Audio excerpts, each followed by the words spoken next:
അധ്യായം 42. അവർ യെരൂശലേമിലേക്ക് യാത്ര ചെയ്കയായിരുന്നു. യേശു അവർക്കു മുമ്പായി നടന്നു. അവർ വിസ്മയിച്ചു, അനുഗമിക്കുന്നവരോ ഭയപ്പെട്ടു.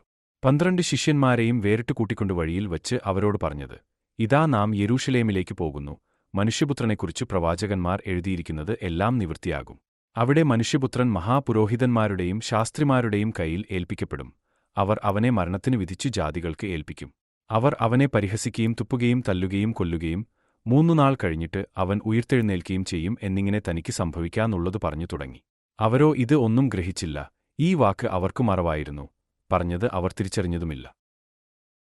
സെബെദിയുടെ മക്കളായ യാക്കോബും യോഹന്നാനും അവന്റെ അടുക്കൽ വന്ന് അവനോട്, ഗുരോ, ഞങ്ങൾ നിന്നോട് യാചിപ്പാൻ പോകുന്നതു ഞങ്ങൾക്കു ചെയ്തുതരുവാൻ അപേക്ഷിക്കുന്നു എന്നു പറഞ്ഞു.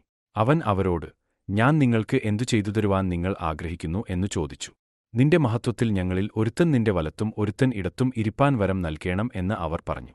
യേശു അവരോട്, നിങ്ങൾ യാചിക്കുന്നത് ഇന്നത് എന്നു നിങ്ങൾ അറിയുന്നില്ല. ഞാൻ കുടിക്കുന്ന പാനപാത്രം കുടിപ്പാനും ഞാൻ ഏൽക്കുന്ന സ്നാനം ഏൽപ്പാനും നിങ്ങൾക്ക് കഴിയുമോ എന്നു ചോദിച്ചതിന് കഴിയും എന്ന് അവർ പറഞ്ഞു. യേശു അവരോട്, ഞാൻ കുടിക്കുന്ന പാനപാത്രം നിങ്ങൾ കുടിക്കുകയും ഞാൻ ഏൽക്കുന്ന സ്നാനം ഏൽക്കുകയും ചെയ്യും നിശ്ചയം.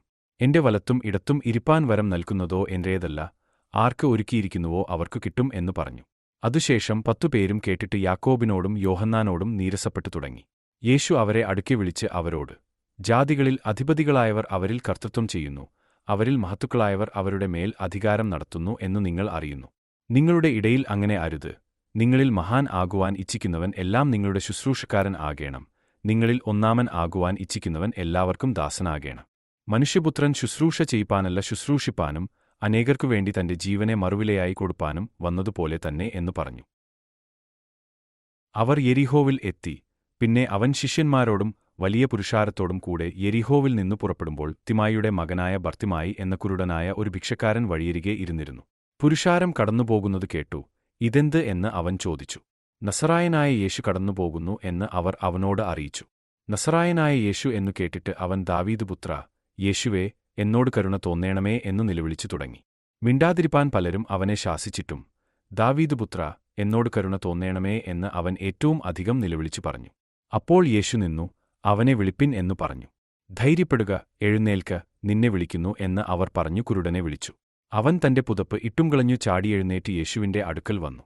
യേശു അവനോട്, ഞാൻ നിനക്ക് എന്തു ചെയ്തുതരേണമെന്ന് നീ ഇച്ഛിക്കുന്നു എന്നു ചോദിച്ചതിന്, റബ്ബൂനി, എനിക്ക് കാഴ്ച പ്രാപിക്കേണമെന്നു കുരുടൻ അവനോട് പറഞ്ഞു. യേശു അവനോട്, കാഴ്ച പ്രാപിക്ക, നിന്റെ വിശ്വാസം നിന്നെ രക്ഷിച്ചിരിക്കുന്നു എന്നു പറഞ്ഞു. ക്ഷണത്തിൽ അവൻ കാഴ്ച പ്രാപിച്ചു ദൈവത്തെ മഹത്വീകരിച്ചും കൊണ്ട് അവനെ അനുഗമിച്ചു. ജനം എല്ലാം കണ്ടിട്ടു ദൈവത്തിന് പുകഴ്ച കൊടുത്തു. അവൻ യെരിഹോവിൽ എത്തിക്കടന്നുപോകുമ്പോൾ ചുങ്കക്കാരിൽ പ്രമാണിയും ധനവാനുമായ സക്കായി എന്നു പേരുള്ളൊരു പുരുഷൻ യേശു എങ്ങനെയുള്ളവൻ എന്നു കാൺമാൻ ശ്രമിച്ചു. വളർച്ചയിൽ കുറിയവൻ ആകൊണ്ട് പുരുഷാരം നിമിത്തം കഴിഞ്ഞില്ല. എന്നാറെ അവൻ മുമ്പോട്ട് ഓടി അവനെ കാണേണ്ടതിന് ഒരു കാട്ടത്തിമേൽ കയറി. യേശു ആ വഴിയായി വരികയായിരുന്നു. അവൻ ആ സ്ഥലത്ത് എത്തിയപ്പോൾ മേലോട്ടു നോക്കി, സക്കായിയെ, വേഗം ഇറങ്ങിവാ, ഞാൻ ഇന്നു നിന്റെ വീട്ടിൽ പാർക്കേണ്ടതാകുന്നു എന്ന് അവനോട് പറഞ്ഞു.